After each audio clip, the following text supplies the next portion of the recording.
Hello everybody, and thank you for tuning into this video. Today I place all 32 head coaches for the 2024 through 25 NFL season into a tier list like the one you see in front of you.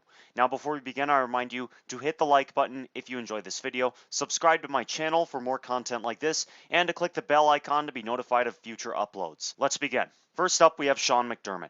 Sean McDermott led the Bills to the postseason in his first year as a head coach when nobody expected him to do so, and he deserves a lot of props for that. He has led the Bills to the playoffs in each of the last 5 years. However, his decision making has proved costly in the biggest games for the Bills. I think back to that fake punt this past year against the Chiefs, and I do believe that he is holding the Bills back. However, if you make the playoffs in 6 of your 7 years as a head coach, you definitely deserve to be in the above average tier. Next up, we have Mike McDaniel. Mike McDaniel is a really creative and great offensive mind. Obviously, he comes from the Kyle Shanahan coaching tree, and he has led the Dolphins to the playoffs in each of his first 2 years there. Gerard Mayo. I did this with quarterbacks, and I'm going to do it with head coaches too. Rookie head coaches, by rule, go in the unknown tier because I have no data to judge them on. Robert Saleh. Robert Saleh has the resume of a below average head coach. In 3 years as a head coach with the Jets, he has lost double-digit games. I also find his in-game management very questionable, and I'm highly unimpressed by the coaching staffs that he's assembled. John Harbaugh, the longest tenured head coach in the NFL, absolutely deserves to be in the elite tier. John Harbaugh has been in Baltimore 16 years, and in that stretch, they won one Super Bowl and appeared in 4 AFC Championship games. John Harbaugh has established a long-standing culture in Baltimore, one that has led the Ravens to consistently have great defenses and be in contention consistently. Zach Taylor. Zach Taylor, I believe, belongs in above average. Of course, he led the Bengals to the AFC Championship game in consecutive seasons and to the Super Bowl in one of those seasons. He has run a successful offense in Cincinnati. I have been impressed by the coaching staffs he's been able to put together, specifically with Lou Anarumo at defensive coordinator. He did just lose his offensive coordinator, Brian Callahan, this offseason, and I will be interested to see how that affects him. Kevin Stefanski, a two-time Coach of the Year, belongs in above average. In his 4 years with the Browns, he has led them to the postseason twice with double-digit wins with largely below average quarterback play. Of course, Baker Mayfield, when he was in Cleveland, wasn't that good. And of course, last year, he had a combination of Deshaun Watson, PJ Walker, Dorian Thompson-Robinson, and Joe Flacco. Leading the Browns to 11 wins, I think he deserves a ton of props for that. Mike Tomlin, for many of the same reasons that John Harbaugh is elite. Obviously, we've all heard this stat that the Steelers have never had a losing season. The Steelers won the Super Bowl under Tomlin in 2008, and they've been to an additional 3 AFC Championship games in his 16 years in Pittsburgh. The Steelers' defense has consistently been one of the best in the league while he's been there. And of course, the last 2 years, post Big Ben's retirement, with bad quarterback play, guys like Mason Rudolph, Kenny Pickett, Mitch Trubisky, the fact that he's kept the Steelers competitive even in those years really speaks to how great of a coach he is. DeMeco Ryans. DeMeco Ryans was very impressive in his rookie year in Houston. Of course, they made the playoffs with 10 wins when nobody expected them to. He also helped turn around the defense in Houston a lot, and I think that defense will continue to get better this season. Shane Steichen. You could probably put him in above average or average. I'm going to drop him in average for now, just because the Colts didn't make the postseason last year. However, they did impress, going 9-8 when nobody expected them to, in spite of the fact that their franchise quarterback Anthony Richardson suffered a season-ending injury. The Colts will definitely look to build on last year's campaign this season, now that Anthony Richardson is back and healthy. And if the Colts make the playoffs this year, Steichen could certainly move into the above average tier. Doug Peterson. Doug Peterson's head coaching career has been a bit up and down. Obviously, he won the Super Bowl with Philadelphia in 2017 with a backup quarterback. In the final 3 years, however, he wasn't that good. He led the Jags to the postseason in 2022 when no one expected him to, and he deserves a lot of credit for that. However, the Jags were massively disappointing in 2023, and 2024 is a make or break season for many in that organization, including Peterson. I will put him in the high end of average with Steichen for now. Brian Callahan, rookie head coach, goes with Gerard Mayo, unproven. He has run a successful offense in Cincinnati, and I am curious to see if he can duplicate that success in Tennessee. Sean Payton, one of the best offensive minds in the game, belongs in the elite tier. Of course, he won the Super Bowl with the Saints in 2009. They went to another NFC Championship game. He established a long-standing, consistently contending culture in New Orleans for the 15 plus years he was there. Andy Reid, of course, belongs in the elite tier. Of course, he's won 3 Super Bowls with the Chiefs. They've gone to 4. He's one of the best offensive minds in the game. Many current head coaches, including Doug Peterson, Sean McDermott, and John Harbaugh, have come from the Andy Reid coaching tree and have had success as head coaches. There has been speculation about his retirement, but for now, he is going to remain the head coach in Kansas City, and as long as he is the head coach in Kansas City, they should be a top contender for the Super Bowl every year.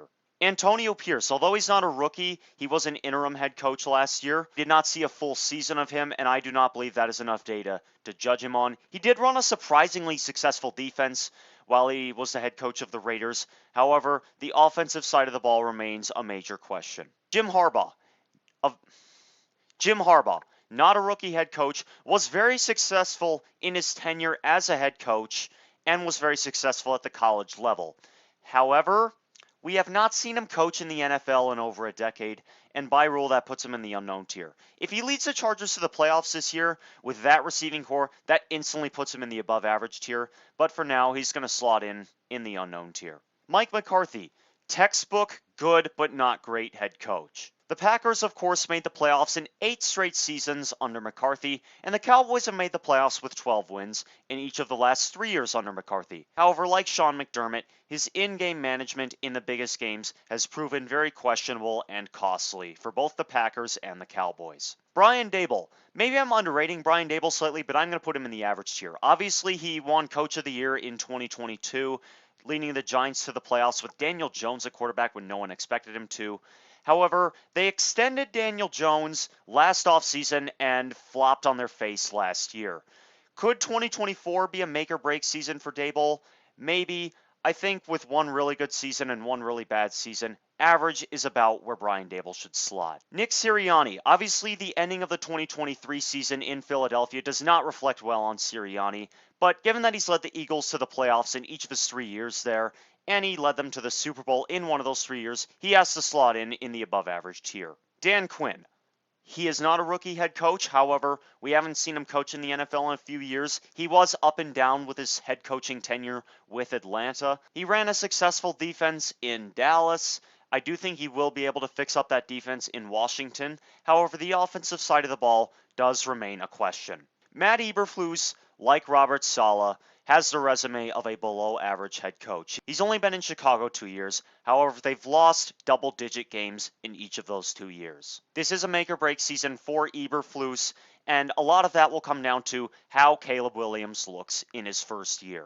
Dan Campbell. The Lions, in each of Campbell's 3 years, have progressively gotten better. Of course, in 2021, they started disastrously, 0-10, won a couple games at the end of the year. 2022 started disastrously, 1-6, but really came on at the end of the year and finished above 500. And of course, last year, they went to the NFC Championship game for the first time in 3 decades. Dan Campbell has done a great job turning the franchise and the defense around in Detroit. His in-game management, particularly in the NFC Championship game against the 49ers last year, was very questionable. However, that can improve with experience, and I think it will. Matt LaFleur, like Zach Taylor, which I forgot to mention, comes from the Sean McVay coaching tree and is a very bright young offensive mind. Of course, when he got to Green Bay, they won the division in his first 3 years with Aaron Rodgers in the twilight of his career. And then last year, he did a really good job developing Jordan Love and all of those young receivers, and they got to the playoffs and won a playoff game. Kevin O'Connell. I think you could slot him in at above average or average. For now, I'm going to put him in the average tier here. Of course, in his first season in Minnesota, he led them to a 13-win season when absolutely nobody expected them to win that many games. However, they did go 11-0 in one-score games that year, so of course, they were on the luckier side. Last year, of course, they were 7-10, missed out on the playoffs. However, there were significant injuries to their 2 most important players in Kirk Cousins and Justin Jefferson. Of course, eyes in Minnesota will now be on Kevin O'Connell to develop J.J. McCarthy, who they took 11th overall And if the Vikings are able to finish over 500 this year and or make the postseason, Kevin O'Connell could certainly move back into the above average tier. Raheem Morris, he was an interim in Atlanta after Dan Quinn got fired. He ran a successful defense in Los Angeles with the Rams, but for now he's going to go in the unknown tier, and the same goes for Dave Canales, who was the offensive coordinator in Tampa Bay last year. Dennis Allen was a solid defensive coordinator in New Orleans, but he has not been a good head coach there. His game management, very questionable. The Saints offense in 2 years has been pitiful under Dennis Allen, and the Saints have been a non-playoff team in 2 years under Dennis Allen. Like Eberflus and Saleh, that's the resume of a below-average head coach. Todd Bowles. Last offseason, I probably would have put him in below average, but I'm going to put him in the average tier because he did a good job with the Bucs last year, leading them to 9-8 and a division title when nobody expected him to do so. Jonathan Gannon. Jonathan Gannon coached 1 year with the Cardinals, in which they were by consensus expected to be the worst team in the league. They were not the worst team in the league, they were one of the worst teams in the league. However, they did show some fight, upsetting teams like the Cowboys, Eagles, and Steelers. I will be interested to see how Jonathan Gannon fares in year 2, with a full year of Kyler Murray starting and Marvin Harrison Jr., so I will slot him in the unknown tier. Sean McVay, one of the bright young offensive minds in the game, slots into the elite tier.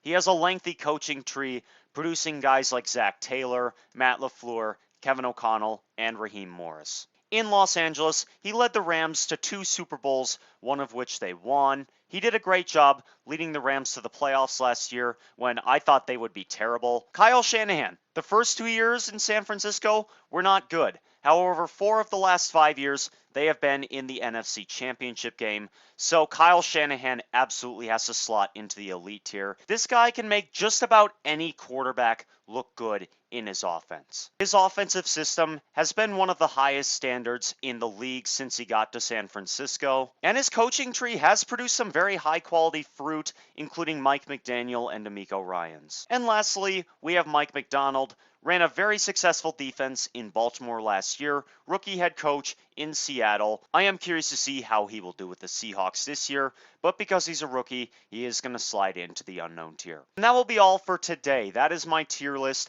of all 32 head coaches for the 2024 through 25 NFL season. I remind you to please hit the like button if you enjoyed this video, subscribe to my channel for more content like this, and click the bell icon to be notified of future uploads. Also, please leave me a comment to tell me how right I was and how wrong I was and how I can improve these videos. I appreciate the feedback very, very much. Great to have you today, and I will see you all again very, very soon.